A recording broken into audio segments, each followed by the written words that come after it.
Welcome to the Marvel Cinematic University podcast. I'm your host, Anthony Canton III, and we're continuing our coverage of the Disney Plus series Daredevil Born Again, Season 2, Episode 7, the penultimate episode of the season. A lot of stuff is going on. Matt, Karen, poor Daniel. We'll get into him in a second. Spoiler alert. Oh my goodness, so many things going on. And also patreon.com/MC University Pop. You get our bonus content such as Blade Trinity, which Jake, myself, and our pal Rod got into it, talking about Dracula, aka Drake, and let's just say we talked about how you could throw babies so fast or so far off of buildings.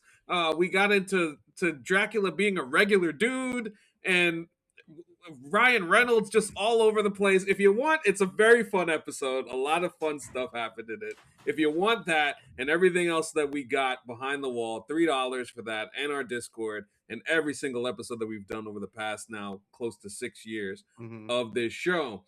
And how with did that, they get Dracula into that film? Like, I don't remember how that worked. That's a great question, and they don't have a satisfying answer. It's just a group of vampires dig him up in a rock, and that's it. That's the I mean, like the rights. Like, Bram Stoker's Dracula is public domain. It's over. Mr. I went to law school. It's over 100 years. It's over 120 years old. Okay, that's fair. I heard that all wrong. I thought you were talking about Blade 3, and I was like, wait, Dracula is in Blade 3? I don't remember. Yeah, that's what we're talking about. Dracula is in Blade 3. AKA Drake. But he's hundreds of years old, so of course I can just use it. Okay, got it. Yeah, the character is public domain. Yes, that is Teej. We'll get to him in a second. If you're watching right now and you see Teej ask that wonderful question, please like, comment, and subscribe. And with that being said, let me introduce the super producer, Jake Christie. Jake, how are you? I'm doing well. I'm excited to talk about this episode. And I do really recommend those Blade pods. Because, man, a lot of great stuff. Blade Trinity really is a rich text. It's really a rich text of a movie to discuss. Absolutely, 1,000%. And the voice you heard, the stylings of our pal Teej. Teej, how you doing, sir? Welcome back. Good. Thank you. Good to be back and happy to talk about another damn good episode of Daredevil, man. We're back. Yes, we are cooking with fish grease. And before we get to said fish grease, as per usual with the segment, Teej is here. So hashtag better call Teej. When I look at one of his tweets and I ask him what is going on there, there was some interesting ones this week. I felt like you were a lot more introspective this week than per usual.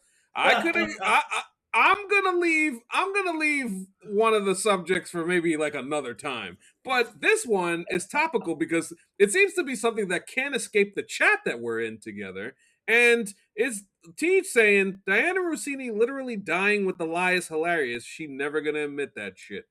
Teej, let me first just to set the stage for you. I just don't understand how every 5 minutes or on the hour or the quarter hour, I have a new update on this story. It just keeps going. It doesn't stop. I saw somebody use it for almost like a Substack content today, talking about some interview that they dug up that has been scrubbed from virtually all of the internet, where Rossini and Vrabel were talking about dad bods and apparently talking about inside jokes on the thing. I didn't go into it any further, but the point is, Teej, you could talk about the tweet in the sense that I love some of the responses. Some of the responses are just gold as always. Yeah, but I mean, you're very much in prime Bill Simmons. These are my readers territory with some of the responses. I don't know if this one actually, I think it's true. I heard it on one of the Ringer NFL podcasts. They said that after the playlist came out where she sent him a playlist of like how to get through it because they were on a 4-game losing streak. They saw this because she shared this with them on Spotify so people could see their Spotify accounts.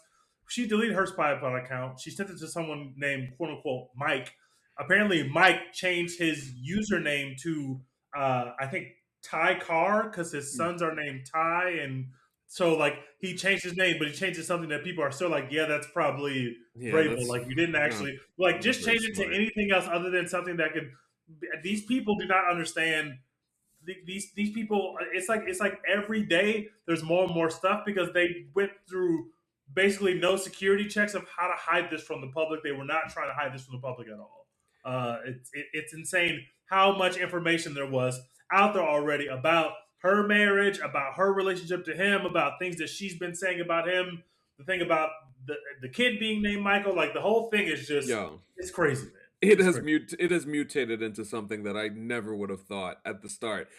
Initially, I thought it was a nice 24 to 48 hours of jokes and call it a day, but it has now turned into a 3-week saga that just keeps on going. And I just think it's incredibly hilarious that now people are getting fired over this stuff, apparently, with Chris Sims being out at Football Night in America, apparently, after, and I did see that video of him with Mike Florio, what you call it, Pro Football Talk, and he had mentioned that in a bunch of group chats that NFL coaches' wives were having, they were talking about this story, and Florio cut him off and said, I don't think you should be talking about that. And 2 weeks later, Chris Sims doesn't have a job at NBC anymore.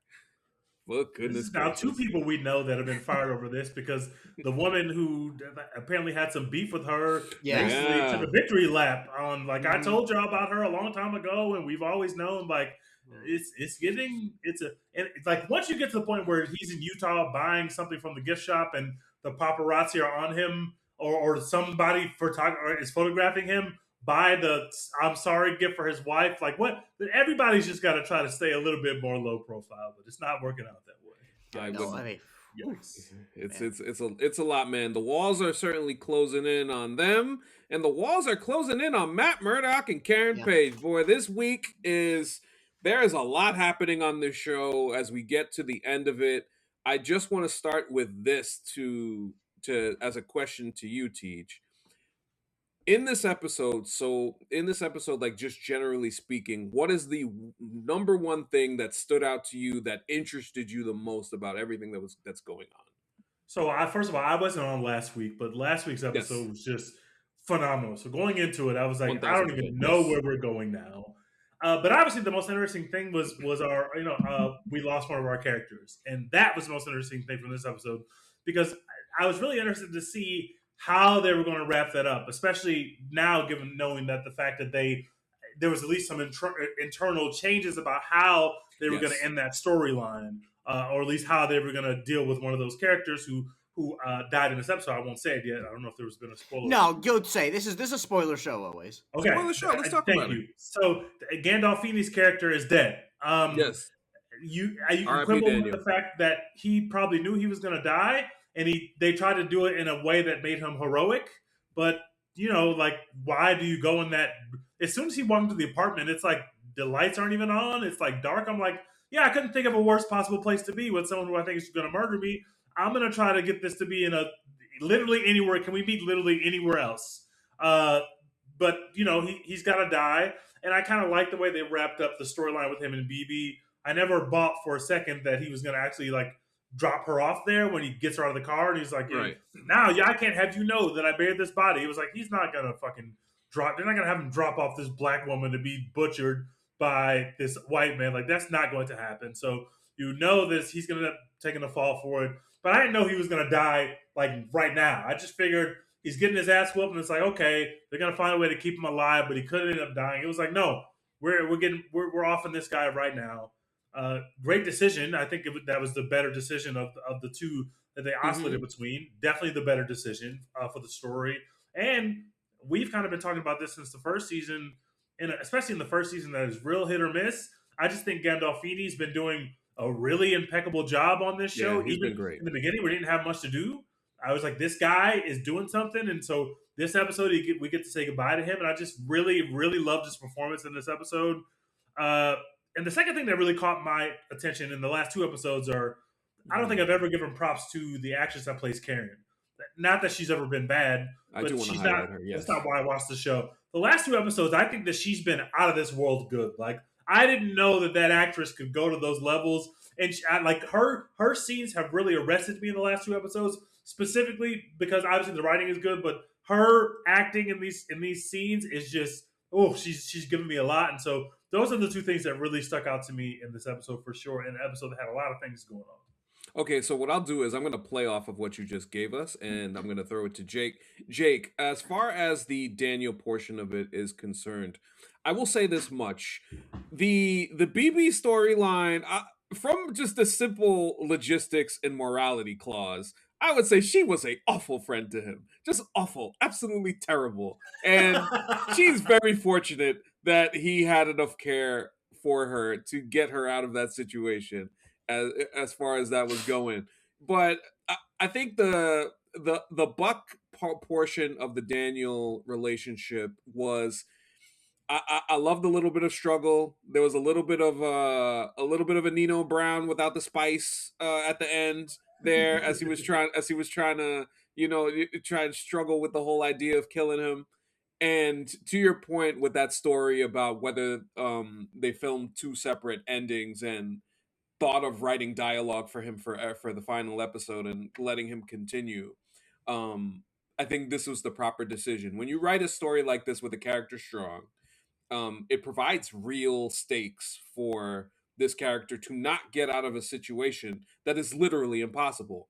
He put himself in bed with Fisk and Buck, who are murderers and crime bosses and evil people, and he tried to do the right thing at the end. And normally, when that happens, you gotta go. And I think it was a fitting end to his character. I thought his arc from beginning to end was handled very well. Jake, I'll throw it to you. What did you think in an ode to Daniel as we sent him off? Yeah, I mean, we are Daniel Blake. We carry the flame. No, I didn't come up with that. Someone tweeted that.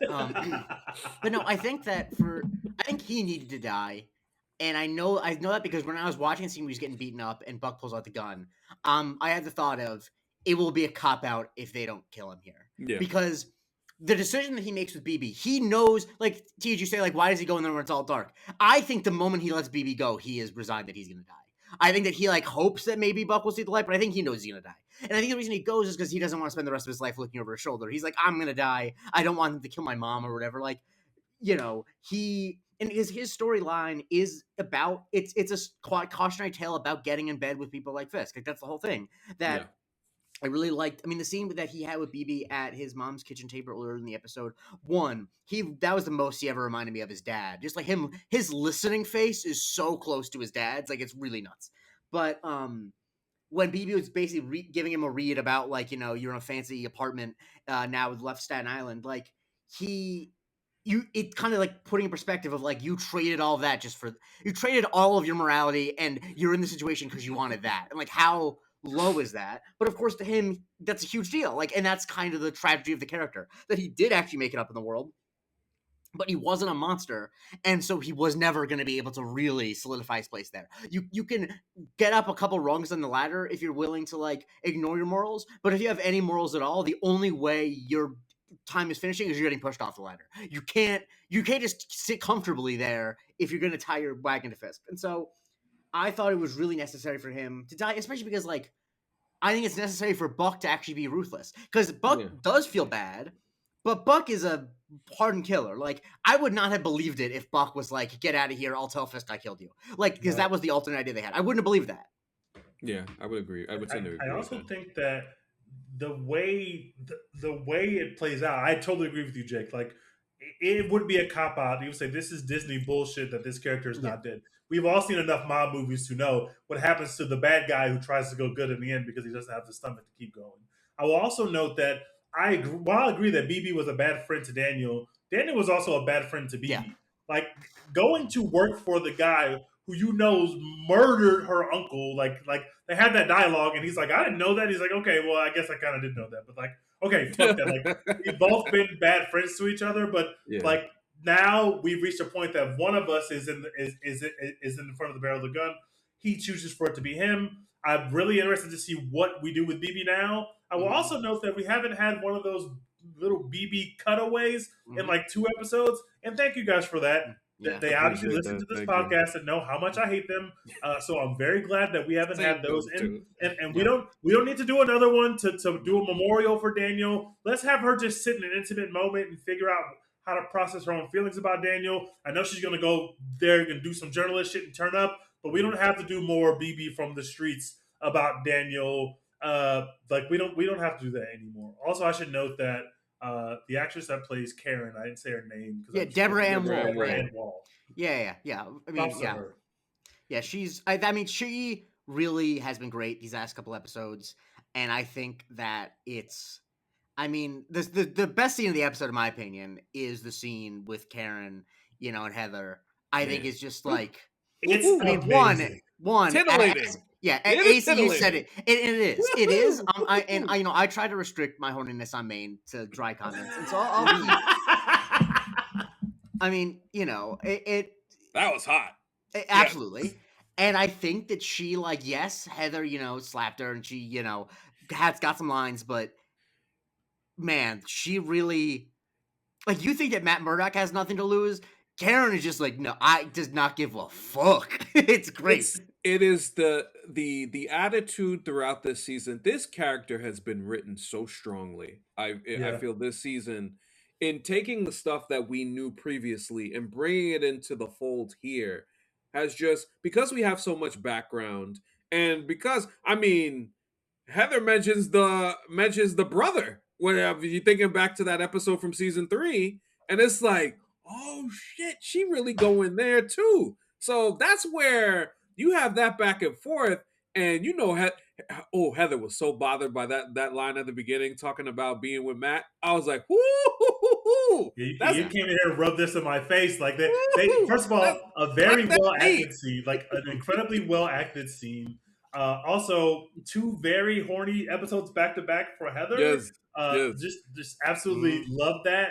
Also, the fact that you've got Karen like facing off against Kingpin, and then you have her facing off against Heather. Like that is what going into this season. I'm sure I said it on the pod before we got into season 2.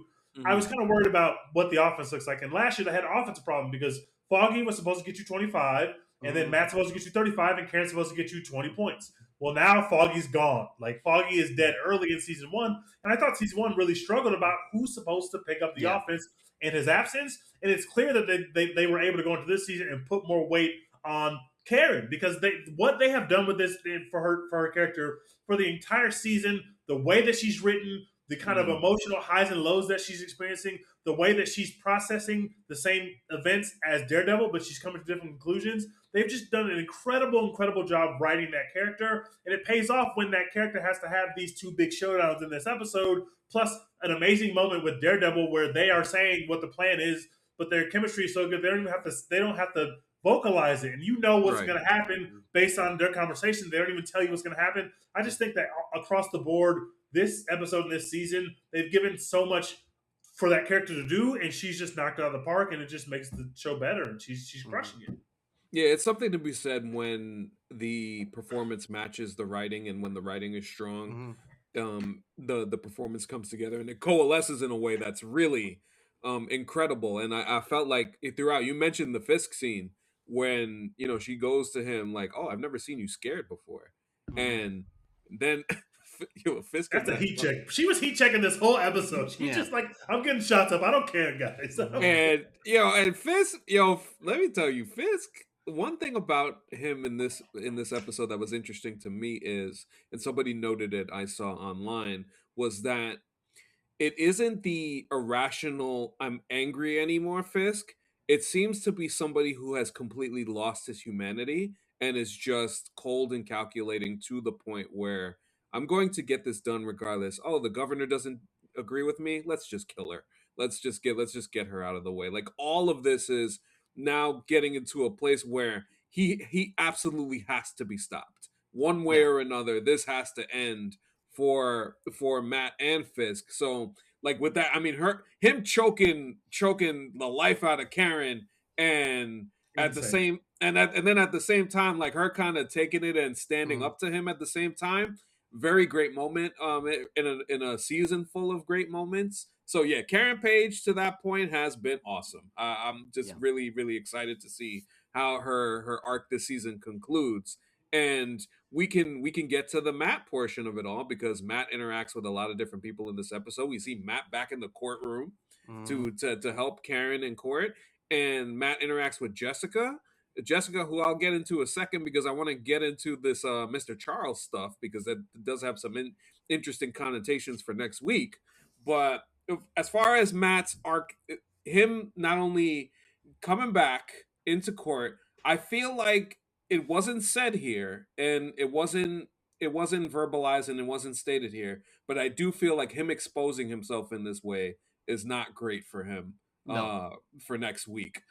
Jake, I'll ask you, like, what did you think of Matt's arc this week, dealing with Jessica, dealing with Karen at the same time, and then also kind of because of the position that Karen is in, having to expose himself to coming back into Matt Murdock's world. Yeah, I think it's, as we talked about, he's been operating exclusively as Daredevil this whole time. And so, like, I think it's so interesting that so much of his previous arcs in the show has been about him being like, no, I don't want to be Daredevil again. I don't want to be Daredevil again. I don't want to be Daredevil again. Whereas in this, the hard decision he has to make is to be Matt Murdock again. And I think that is a really interesting turn. Like it's a big deal that he's going to go. That the reveal is like, oh, he's put back in his suit and back in the courtroom. And so I think that he's obviously incurring a lot of risk.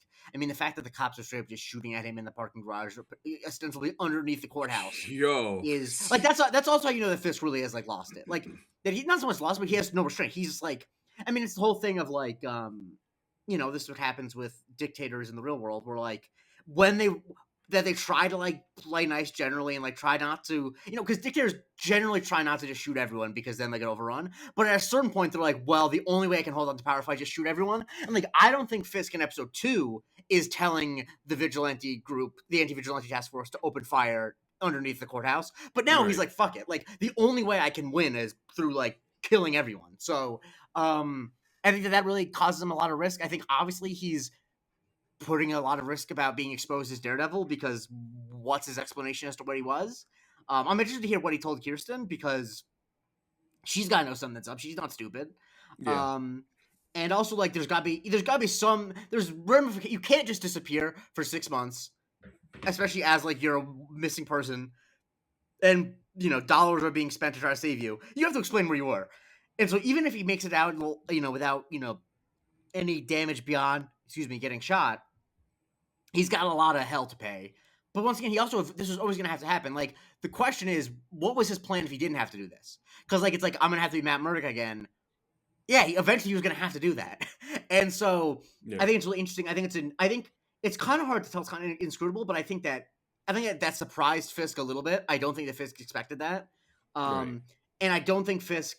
I really like the thing that they're doing where Fisk does the move of, no, rather than just kill her, I'm going to make an example of her. Because, like, that actually is, like, a good... I mean, there's a reason why the Soviet Union did show trials, famously. They didn't just shoot people in the head, generally. They put them on trials and, oh, look, they're guilty. Because they want to... He wants to reestablish his power. And I think that... I like that it's a chess game where it's like, okay, he's going to be legit... He's going to zag by making this more legitimate than just shooting her in the back of the head. I'm going to zag too by, instead of trying to beat him up, I'm going to be Matt Murdock again and use the legal system. So yeah, I thought it was really interesting. And I think it just, I like that we're back to the duality, because obviously this whole season, the whole thing is he's been avoiding the duality of Matt Murdock and Daredevil, and now we're back there. Yes, and I think that's great. Teej, I'll ask you, because for some reason over the past week, the conversations online, what I always find interesting is when conversations kind of get away from like the logistics of what's going on in the show to the more technical aspect, to a point where it gets a little ridiculous. Oh no, And we're talking about what we're talking about. We're talking about what we're talking about, where they go into the, well, no, the ratings we'll get into in a little bit, because I do want to mention that. But first, I do want to mention somebody went out of their way to clock the amount of screen time, the percentage of an episode, or a percentage of the season that Matt Murdock has been on screen. And guys, I feel like at this point, we've lost the plot completely. I need to go talk to some women and get offline. This is insane. The show's called Seinfeld, and George is on screen 30% of the time this episode. What What in the hell? Like I what I tweeted is I tweeted an edited version of the Kevin Durant tweet where I made it who the fuck wants to look at screen time count while having a TV convo. Like they motherfuckers got analytics. Like what? How are we doing analytics for a comic book TV show? That's crazy. The thing is, why did they post it? What was their what were they saying? We need more Daredevil in the Daredevil show? That's exactly what it is. They're saying why it's comic book. It's TV. TV is different than other mediums. Please. I didn't see this. This is insane. This TV is an ensemble medium. It's an ensemble medium. People think when you go to see an MCU movie that the crowd's going to smell bad. It's people like you, whoever posted that bullshit. Please get a life and go do something. The season's been amazing. Why are you even taking your time to try to show the screen times of Daredevil? That doesn't make any sense. Please. Do you know the levels of like I have nothing else to do for to actually go to the percentile? I'm looking at the tweet. The tweet says, according to recent reports, Matt Murdock. Recent reports from who? You mean you with the stopwatch app on your phone? Come on, man! What is going on? You need to go talk to a woman, or if you like men, you need to go talk to a man. You need to get out of the MCU world right now and go take a chill pill. What are you doing? Honestly, my take on that is it's like. When people approach movies and TV like that, my honest thought after I ridicule them is, I actually don't think you like arts and entertainment. I think you'd actually be better off with other hobbies because that's not what this is about. Like this is not a good hobby for you if you actually care that much. I don't know. It's so that annoys me so much because I'm like the thing that this season, the reason that the season's been so strong is because the supporting characters are so compelling. Like every character is compelling, even the characters that weren't that compelling last year. Like truly, if you put at this point, if you cut to just like Heather in her apartment, Buck in the car, I'm interested to see what's gonna happen with these characters, and it's all about Daredevil. But anyway, I honestly, people just fundamentally don't understand how movies and TV work, and that's fine. They never do. Yeah. But no, anyway, it was funny. It was so funny. I had to bring it up because I could not believe it. And it's just unbelievable where we've gone to as far as that portion is concerned. But Teej, let me ask you, like in terms of the Matt Murdock of it all, where do you see his story going? What interested you about him in this episode as far as whether his interactions with Karen, even I would say the decision to let Bullseye go off and do his own thing, I think is something that while he used it for a specific good deed in terms of protecting the governor, Bullseye is a very loose cannon, so it's a very questionable decision, I will say at the least. I'm sure y'all talked about this last week, but I'm starting to get a sense that Karen has the right side of the argument and Matt Murdock has the wrong side of the argument. Yeah, in a lot of ways, yeah. And so I am very fascinated to see, for example, that decision with Bullseye. His kind of thought process. It doesn't feel like we're going to a point where you get to beat up Kingpin again and stop him for the moment. It doesn't feel like we can do that much longer. It feels like we have to have a definitive ending here. Is he going to be in a place where he can do that and live with it? Which are two different questions. The live with it part we're not going to get this season. Maybe that could be subsequent seasons. But I think we're at a point where you're going to have to really think about your approach in terms of whether you're going to kill Kingpin or not, for the good of everyone else. And so seeing the tension that's building there with him and Karen, seeing him make these decisions as it relates to Bullseye and to literally tell Bullseye, hey, you killed my best friend. I would rather kill you. When you say that, Matt Murdock, I don't believe you. I don't think that you want to kill him. I don't buy it. I think that you have been consistent in this particular point throughout, even though if you go back and look at the last 4 seasons of this show, there are definitely at least a couple dead guys, because he's doing brutal damage to random civilians who don't have superpowers. Some of those people are dying, but it's all fine. I said is they might not be dying then and there, but they're definitely maybe a few years later after some erratic behavior. Unfortunately, you are taking big chunks of their health bar off. Okay, they might not be dead when you leave the scene, but they have 10% health left, brother. So fine, but that's fine. You don't want to kill anyone. I take you at your word. I don't believe that you have. Right. I'm sure that you're angry about what happened to Foggy, but you don't actually want to kill Bullseye, but that's fine. You let him go. But at some point, we're going to have to reckon with this, which is a fundamental thing to the character. He's going to have to reckon with it. And I just can't wait to see how they write that, where we're going with that. And if they don't want to kill Kingpin, which I'm perfectly fine with, how can we then keep escalating this conflict, which seems to have reached the zenith of holy shit, man, it's going to be on time every time you see this, man. Both of you are going to almost die every time you see each other. At some point, when does someone make an escalation that we can't come back from? And so to see how he deals with that, and he's probably going to have to break his code. I think that's where we're headed. And what's that going to do to the character? That's the thing I'm mostly keyed in about. And I just think they're doing a great job writing it. They're doing an incredible job threading the needle. We've seen him grapple with these kind of things before, but it always works for me.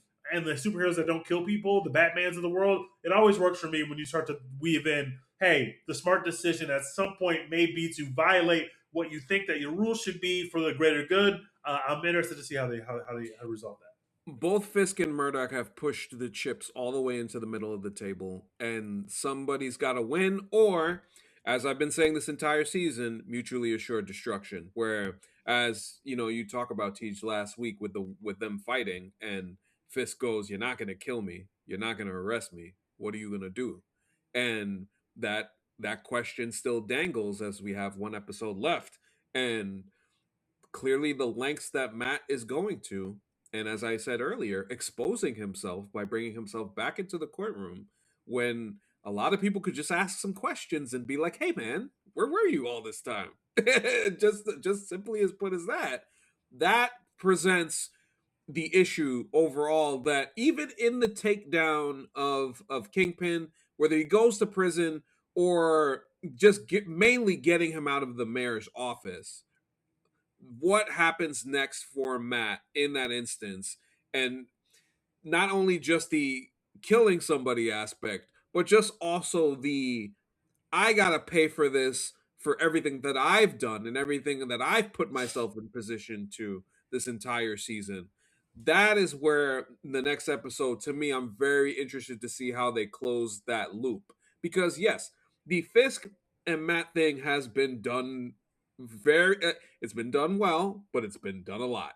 So at some point, I think you need to see a break between the two, at least for in the interim. And I think season 3 will do a little bit of that, and how they get to that, it really does interest me overall. So in this episode, we also get Teej's favorite character, Jessica Jones, who he loves so much and enjoys every time that she's on screen. And as we see with Jessica and Matt, and I'll start before I get to Jessica and Matt. I get to Jessica and Mr. Charles, because one thing that we find out from her conversation with Mr. Charles, which she's definitely not happy about, and we find out that Mr. Charles is kind of like gotten out off of the whole working with Kingpin thing. Hey, I ain't involved. I ain't about that. I ain't doing that no more situation. We find out about one Luke Cage. Luke Cage obviously is working for Mr. Charles, and he's working overseas. And let me tell you, Teej, Luke Cage and again these respectability politics working for the man. What is going on, brother? Man. First of all, this is what happens. Y'all need to be very careful when you're out there dating white women, brothers. My brothers, be very careful. Second of all, if you're dating a white woman, don't be the more conservative party in the relationship. That is a very bad look. Why is this man working for the government? Do I have to remind people the backstory of how Luke Cage got his powers? Yeah, man. Do we have to remind people? How can a person in the position of Luke Cage ever trust the government ever? That makes no sense. It is a nonsense thing. But this, to their credit, is canon. This character is like this in the comics. So yes. I can't even get on them, the writers of this stupid TV show. Not that it's stupid, but I can't even get on the writers of this TV show, because this is what the character is like in the comics. It's just nasty. It's a bad look. I hate Luke Cage. I will also say, much to my surprise, I haven't been annoyed in the slightest at Jessica Jones being in this show. I think that she's been perfectly fine. Okay. I'm not like over the moon that she's there, but she has in no way, shape, or form infringed upon my experience, and I've actually kind of liked her scenes. So I will have to retract some Jessica Jones slander. And her jeans look clean. Thank you, costume designers. This is a great start in terms of doing some healing between me and Miss Jones. Thank God that she's got clean jeans on, and I think our scenes have been perfectly fine. But when when Charles said that shit about Luke Cage, I had to pause. I literally paused my screen. I said, Luke Cage is working for who? Because I figured that's where they were going last week when they were like, yeah, you had a chance to come over, and I was like, okay, so it's because she said other people that I know made the choice. I figured she was talking about Luke, but to see it play out like that, where Charles is basically like, yeah, by the way, he's over here doing the good work that you won't do. This black man trusts the government. This black man over here working with the government. Charles is the shadiest person on this show, and there's like 80 shady people on this show. Charles is somehow the shadiest and the least serious, and Luke Cage is working for this goofball. This guy's a fucking goofball. I hate that. I can't. Luke, please free yourself, my brother. The thing is, Luke's backstory and all that would suggest that he would not ever trust to work for the government. But the problem is, both in the comics and Luke Cage as performed by Mike Coulter, I'm like, he absolutely would work for the government. That's the problem. And after this goes bad with Charles, this Luke Cage is going to trust the government again sometime in the future. He will never stop trusting the government. Yeah. Unfortunately, it's like in the abstract, if I knew someone with that bio, I'd be like, of course he's not going to work for the government. But I watched 2 seasons of the show Luke Cage, and so he literally said the words, "I want to make Harlem great again." Literally, that was written. That was something that was written for the character. So, hey, man. That show, the whole performance of that character, no disrespect to Mike Coulter, that character as written literally scarred me. I said, I want representation, but I don't think that we need these kind of black men on television. I'm not happy to have him back. I can't believe that he still exists. I can't believe it. Is definitely doing a lot. I'm very fascinated. I have to think at the minimum, because we got the mention and because we already know that he's in season 3, I would not be shocked if we saw him next week. Mm-hmm. So if we do, maybe we'll get a little bit more of an explanation, because what I feel that's interesting MCU wise as they're writing it seems like Val and Mr. Charles have a team of enhanced people doing stuff. And I wonder if this is going to be eventually the new Thunderbolts team, since the Thunderbolts are the new Avengers now. Will they be creating a different version of this off book, doing all of these different types of things? And Luke maybe gets away from that, and maybe gets convinced to get away from that so he could do other things like defending in New York or running for mayor in New York. That's obviously a comic book storyline that seems like would make sense for a returning Luke Cage to this series and to this MCU arc overall. So those are some things that I'm looking at as we I have a question. Forward. Sure. What are the odds, do you think, that Julia Dreyfus is aware of anything you just said? 10,000 to 1? Does she know that's doing this? I'd go even higher. She has no idea. Not even inkling. Also, I really hope that Luke Cage runs for mayor, because man, there are some great Eric Adams jokes to make, because he's got some Eric Adams. He does. I'm not gonna say it, because I want people to find out organically, because there are some folks who listen and watch this show that are not like so online that they don't see everything that's going on in terms of set photos. But it just seems like, hey man, it seems like that's where we're going. So if there's going to be a vacuum with Matt, where whatever happens to Matt at the end of the season, and there's a reason that other people are now showing up to come kind of fill a potential void. So that is something that just overall, like, you look at it in the future, it is interesting. Harlem deserves better than this representation. And 2, what are the chances if I go to Kalshi right now, and if I could buy some odds that Luke Cage says 6'7" at some point, and when he comes on screen and does the dance like that, I think I can do that for like plus 3,000. I think I might take those odds, because this character is never going to miss out on an opportunity to embarrass me. Always. We need to get him in a room with Dr. Umar. And Dr. Umar's problematic in his own right, but he needs some balance. We need to do something about this character.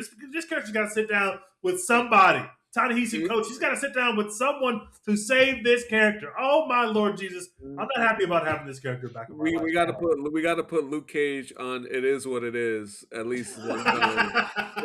You and I actually, Ray J or somebody. He's got to meet somebody. if he runs for mayor, I'm putting a lot of money down that there's merch that says hashtag cage maxing. The hoodies that say hashtag cage maxing. That's what it is. Because the hoodie, Yeah, he's a character. But one thing, the thing that's so unfortunate, Teej, and I think you'd agree with this. None of this stuff is out of character for how he has been the whole time. It's not like this is poorly written. Like, they're writing this guy deliberately. Like, that's how he's supposed to be. It's incredible. It is incredible. I'm legitimately interested and intrigued at how this character is written now, with a few years behind it, and how you bring them back and into the fold, and what makes sense, what works, and what doesn't. And if they just decide to kind of go along with the same shtick now, it's gonna create some fun moments. That's all I'll say. Also, definitely Luke Cage, especially the first season and the Make Harlem Great Again thing, is very much a piece of media from a specific era of media that was made when everyone was like, "Oh yeah, Donald Trump's gonna lose." Like, very much that. Yeah. Because you don't write that line if you think that he's gonna win. Yes, 1000%. It's gonna be interesting going forward. So it seems like one thing I like, and the Matt Jessica scenes to me always have. There's definitely a very sibling like relationship between the two of them, which I enjoy. Ever since the two started interacting in the Defenders, they've had kind of like a fun back and forth, and it's continued in this series. And obviously, Matt, after getting shot in the leg, goes to church and is praying, and he praying for God, and Jessica showed up at the end. So that was a nice little touch. That was a nice little touch right there. Jake, let me ask you, like, just from the way that Jessica has been presented over these two episodes, like, her, in some ways, it kind of feel like we're just sprinkling her in for the time being before we fully bring her back in. How have you felt about it so far, in the way that they've had her in this series? Yeah, they've really been sprinkling her in. I think it's very interesting is that, like, she kind of has the same attitude towards being a hero, but the reasoning's evolved. Like, she used to not want to bother being a hero because she just wanted to sit alone, drink, and feel sorry for herself. Yeah. Whereas now she doesn't want to be a hero because she has her daughter, that stuff that's more important to her. But she still has the same attitude towards her. She's just like, this is just bigger than me. But like I said last week, I like that she definitely feels like the same character, but it does not feel like she just stepped off the set of the Defenders, because that would be crazy. It's been a decade. She has a kid. Like, life has happened, like, Yes. And so she feels like a much more responsible and more, she has the banter with Matt, but she's not a fuck up anymore. You know what I mean? And so I think that's interesting. That leaves some interesting places for them to go, because it does kind of remove a lot of the tension with her character. Like, what is her weakness if she's not a little bit of a fuck up? Right. But as a supporting character, that's not as big of a deal. So I'm interested to see how she's used in the end of the season. But I really do think once they bring Luke back into the fold and we see that dynamic, like, where do they leave the relationship? True. If she has to be told, like, if Mr. Charles is like, if she doesn't know where Luke is, like, were they still ostensibly together when he left? Were they, on the rocks? Was this like a bait? Were they together long term? Yeah. Are they still breaking beds, or do they reinforce it? Like, there's a lot of questions that we need answered. I mean, but I'm a huge fan of Kristen Ritter. I mean, on our Discord, someone asked, does Kristen Ritter play the same role in everything? And I'll be honest with you, that just is shocking to me, because, like, no, not really at all. Like, maybe I would say in Breaking Bad and this, she's dour, but a lot of her other roles, like, she actually kind of broke out playing more bubbly characters. She's like that actually is, like, not her case. So she has a lot of range, which is why I trust that she can do, more stuff as Jessica. But yeah, I'm just interested to see how that works. Honestly, the thing that I'm very interested to see is, like, what is the family dynamic of Luke Cage, Jessica Jones, and a daughter? Yeah. Because, like, and also the question you also have to ask whenever two superheroes make a child, does that baby have powers? I mean, I don't think it would, given the way that they both got their powers, but who knows? I mean, there's a lot of questions that need to be answered, but I'm not in a rush to have them answered, because she's just playing a support character now. Like, she's not like as we use the basketball analogy, like she's just a couple minutes off the bench at the end of the game. Like we don't need her to be a featured player right now. Can I ask a question? Y'all remember the Jessica Jones show more than I do. Yeah. Does she have so many joke deliveries in Jessica Yes. Jones? Because I remember it being dark yeah. as shit. Okay, It is dark as shit, but she is a. I think that it plays a little differently because this show is not as dark as Jessica Jones was, but she's always trying to undercut stuff with humor because she's so, she's one of those people who uses that to deflect from how dark everything is. Right. It Yeah. plays generally differently in Jessica Jones because it's such a darker show that like the vibe of it is you kind of like, oh yeah, haha, Jessica, but like, come on. Like, okay, we get it. You're trying to act detached and you drink so much, you're so cool. But like, so it's, you don't laugh as much at the joke. It's more like this is her defense mechanism. And I do think that it also just once again feels like an evolved version of the character. That she is definitely more at peace than she was when she was, in her apartment / PI office drinking fifths at a time. Do y'all think she's still drinking? Because we haven't seen her drinking, but we haven't really been in her house with her by herself. Yeah, I'm curious if she's still drinking because she definitely had a problem. Yeah, even as I remember the Defenders, like I was mentioning before, like the interplay between her and Matt was always funny. Like they had the back and forth where he took her scarf and and she called him an asshole and he responded, "That's your scarf." And so like what you call it, that they had some fun dialogue. So yeah, she definitely has a good deadpan delivery as far as that's concerned. So yeah, I'm excited to see what she does next week because it's clearly she's going to be involved in the final fight or however that goes with dealing with Kingpin.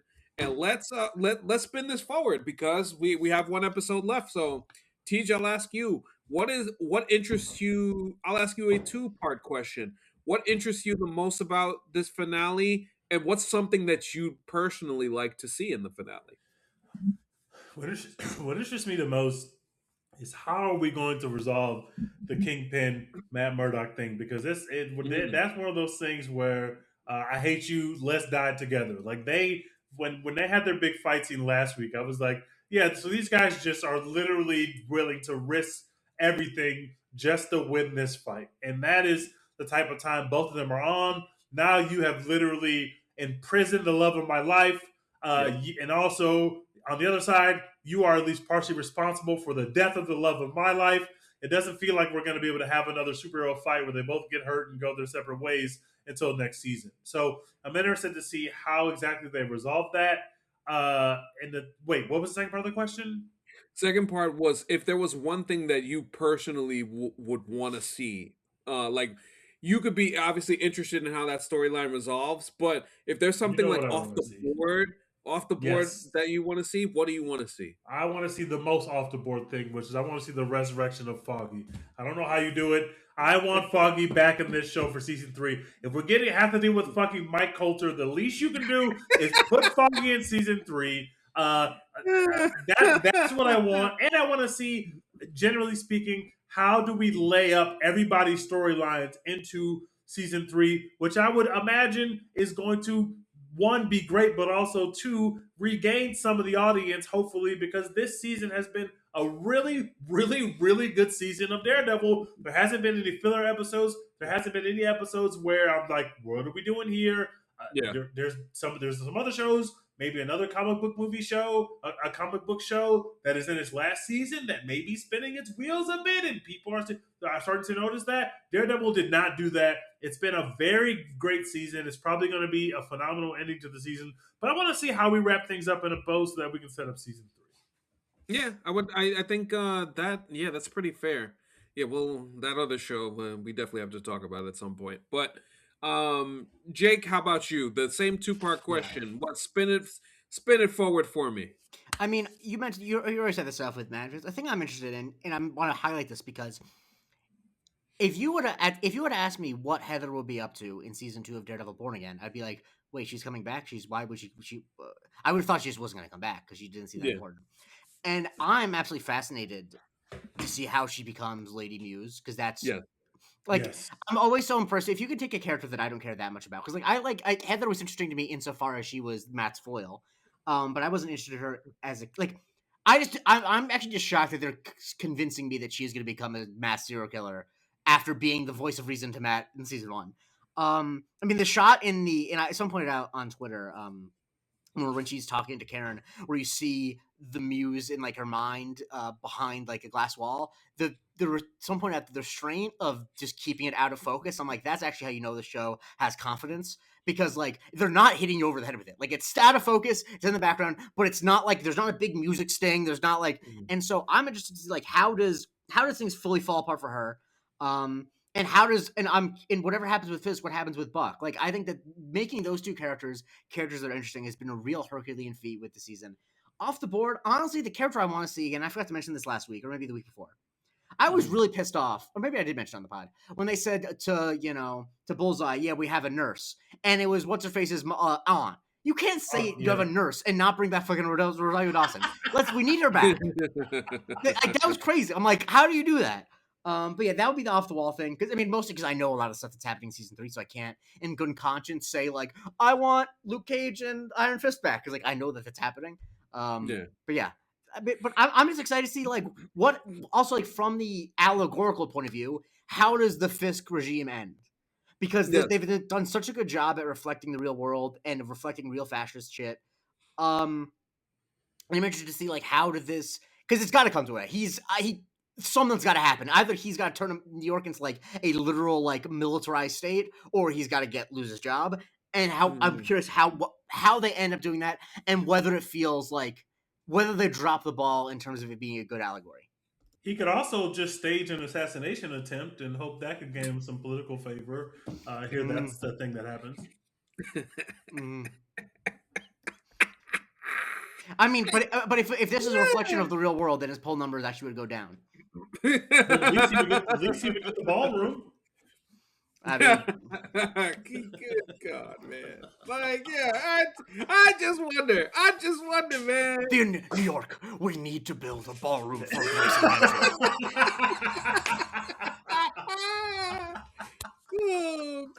My wife Vanessa always wanted a ballroom. That's a perfect way to cap that. Yes, absolutely.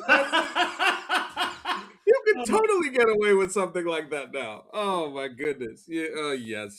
So, I think for me, I'm gonna go with the thing that like kind of off the board I want to see. Definitely, I need a little bit more of the Mr. Charles and what is the backstory behind what is going on with this enhanced team that he keeps mentioning, like different people. And now Jessica's talked about it for 2 episodes too. That is it. That just because of me, big MCU brain guy over here, will kind of wants to see, especially with the way that they're reconstituting the street level stuff and everything that Spider-Man Brand New Day is doing. You add all of that into the mix, it does provide some intrigue as to the power vacuum that is about to occur with whatever's about to happen to Fisk. So like I'm interested to get some more of that stuff. As far as the other question, yeah, I think I've the Matt Fisk of it all to me has to have a clean break. I think the portion that you mentioned, Jake, as far as where does Fisk end up? Is it a situation where the corruption gets exposed and he has to go to jail? Or is it a situation where he finds a way to kind of get off scot-free but loses the office and gets out of the way anyway?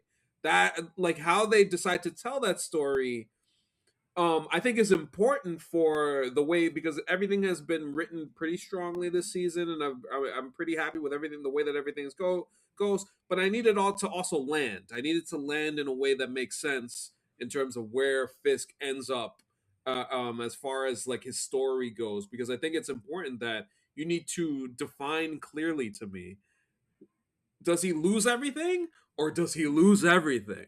There's different levels to how that could be done. And the same with Matt. Matt's been playing this game for the entire season, and now he has put a gamble out. And I feel like there has to be some consequences for him too, for exposing himself in the way that he has in this episode, and what that could potentially mean.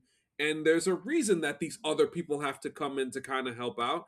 because it seems like he's going to be taken off the board in a way. So that part and how they explain that and get to that is what I'm most excited for as far as next week is concerned. I think they may have given us the answer to these questions already. Oh yeah, in a lot of different ways. Like Yeah, because I think that something that stood out to me that I was thinking about after this episode ended was something when we first saw them. Maybe it was a week before when they had their fight. Daredevil basically proposed that they both leave New York, and that's Yeah. never. I cannot remember that ever being on the table in previous seasons. And so it could be that if we don't want to kill one or the other of these characters, we know they're not going to kill Daredevil, obviously. And I think that we've already seen D'Onofrio next season, although maybe we haven't. But I don't think they're going to kill either one of them, although that's Nope. where it's leading. So I think there could be a situation where one or both of them are forced to leave New York at the end of this episode. And that is a big deal. Like the entire time that we've been telling this story about these two people, the reason why they keep coming to heads is partially because they're live in the same city. Nobody's left. Nobody's thought about leaving. Everybody's just trying to get their agenda off with the people and get the people on their side. So I think that could be where we're going, and then we can find a way to reincorporate them into New York next season. But also, like I said earlier, how we fill that vacuum in the interim if there is no Daredevil in Hell's Kitchen, how we fill that vacuum with our other backlog of heroes who have been in and around New York City is fascinating, and it could be a way to lead into season 3 before we catch back up with Matt Murdock. So it's pretty. They got a lot of things to close out, but they've done such a good job of writing everything that it feels like what last year didn't feel like is that we got a clear roadmap of where we're going, because they didn't, because they literally we had two different shows that we had to jam together. This season it's been pretty clear. They have a very clear roadmap of what the next couple seasons look like, and of course that makes for better television because it makes for everything. We can make sure everything is connected, and they've done a really good job of that this season. To me, the Matt portion of it has to end in the sense that, because with Matt and Fisk, I should say, with Fisk being taken off the board, there has to be a power vacuum that allows a lot of the gangs that we've seen in previous Daredevil seasons to come back more into the fold. As far as Hell's Kitchen is concerned, and just in New York City, there are so many different villains that you can touch. And then, as I mentioned previously, that's why I'm so interested in this Mr. Charles enhanced people thing and bringing them kind of into the fold as far as New York goes. You want to see where that all kind of like lays back to not only the potential Defenders reunion, but the Spider-Man stuff too, because it all will eventually converge to a brand new street level storyline. It feels like that is what the MCU is trying to recreate and focus on, which, to their credit, I'm glad that they are focusing on that, because I think it's such an easier meat and potato story to do, as opposed to all of the cosmic stuff that we see with some of the grander stories that they try to tell. So that's kind of like where I am with that aspect of things, because with Matt, also with Matt being taken off the board, if potentially there's no Daredevil, at least for like a little while in season 3, then the criminals have to be a little bit more relevant and prevalent, and so that is an aspect that I'm looking forward to see as well. Now, before we go, so Teej, you mentioned the ratings stuff earlier, and I'm curious, when you read that, what did you take from it in terms of like your own thinking as to why that's happening? It's frustrating because we all know why it's happening. It's happening because season 1 was a mess. This is why it's happening. Daredevil had a built-in loyal audience that came over into season 1. The numbers were there. People were watching that show that had its highs, but also was kind of a mess just because it's two shows put together. It didn't feel like our Daredevil show. So, yeah, of course it's going to be harder to get people to press play yet again when everybody walked away from season 2 going, that was cool. Yeah. Like, that was fine. It didn't reach the highs of whatever we were seeking when we came in from our previous seasons of Daredevil, but that was cool. That's fine. Of course you're going to lose people. That's a pretty drastic loss, like a pretty big number. But if you keep making stuff like you're making this season, word of mouth will get out and people will jump back on. And while the show's not running, Like, but it still matters that people are watching this show in the 2 years it's going to take them to make season 3. Like, it's not just about the people that are watching it now. So I think it's one of those things where it's through no fault to anybody that's doing season 2. It's not because of season 2 and the way those headlines are presented. If people are not really paying attention, they could easily think, okay, the season 2 must not be good. But that's not what it is. It's just because of what season 1 was a mess, because behind the scenes they just couldn't get their act together until halfway through. So that has effects in the marketplace, especially when it comes to these MCU TV shows that people are watching probably less of generally now than more now than ever. So you got to be able to get those people that loved Daredevil, that loved this character, that loved this particular part of the IP back into the fold and say, okay, we've gotten everything together, guys. Sorry that we had some screw ups last season, but now we're back on track, and the word will get around, so they'll get some of those viewers back. It'll be all right. I'll just say, by the time that this came around, we were already at the point where the MCU television show had just taken a natural dip. And I do think there is such. I always go back to this because I really do feel like it's so true.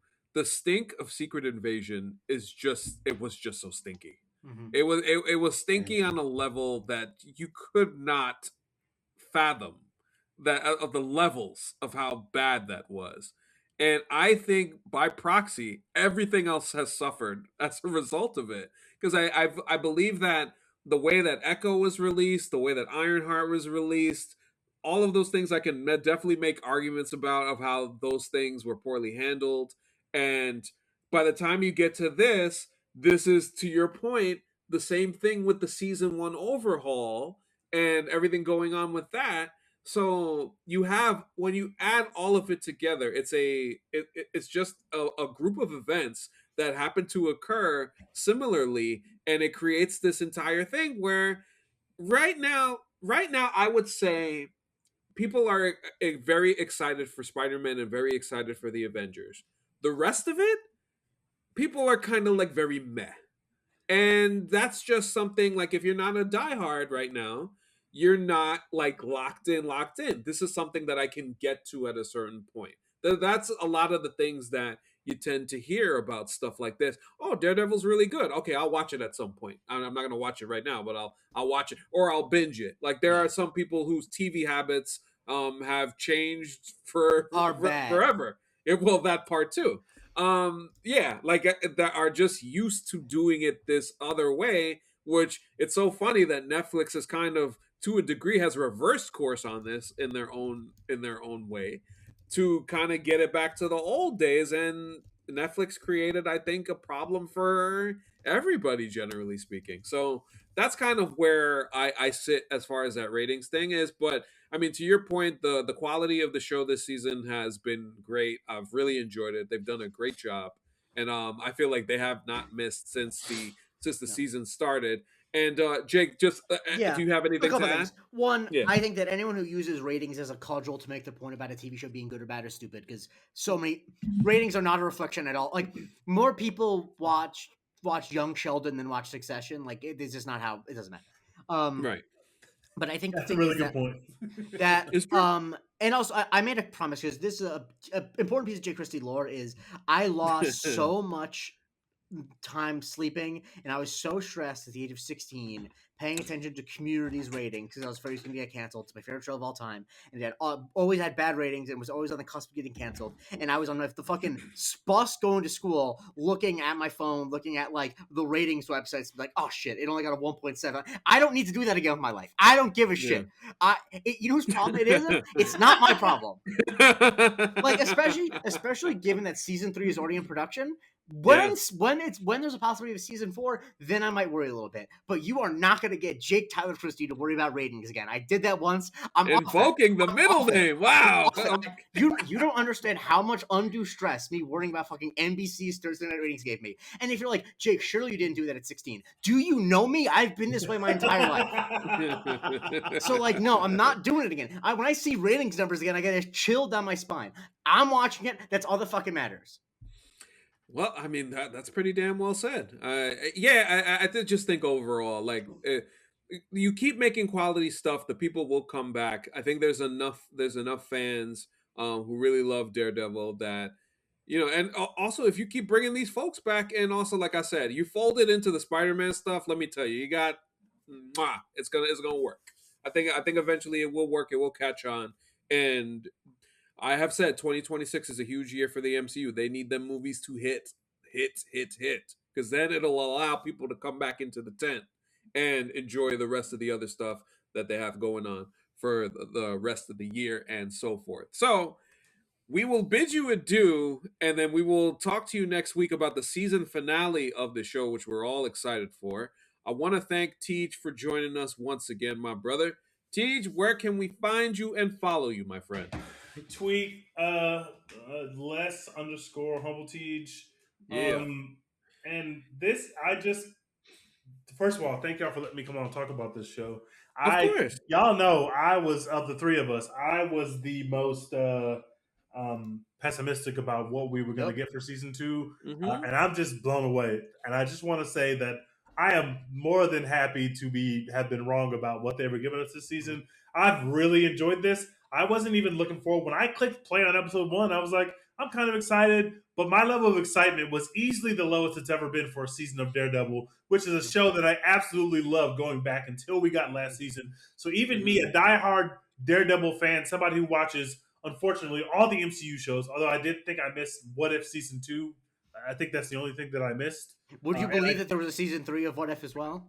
Well, I missed that too. If that exists, Don't worry about it. Don't worry about it. You didn't miss anything. But even me, I was like, man, I'm not really looking forward to getting back in this Daredevil thing. It turned out to be a fucking great decision. I'm all the way back in, and when we're rolling into season 3, I'm going to be there soon as it's up there on Disney Plus. Excited as hell to watch. And that's what matters. That they gave us the quality that got me re-engaged with this IP. They reinvigorated it, and I just can't wait to see what we got going forward. And I'm excited for the finale. Let's end it with a bang.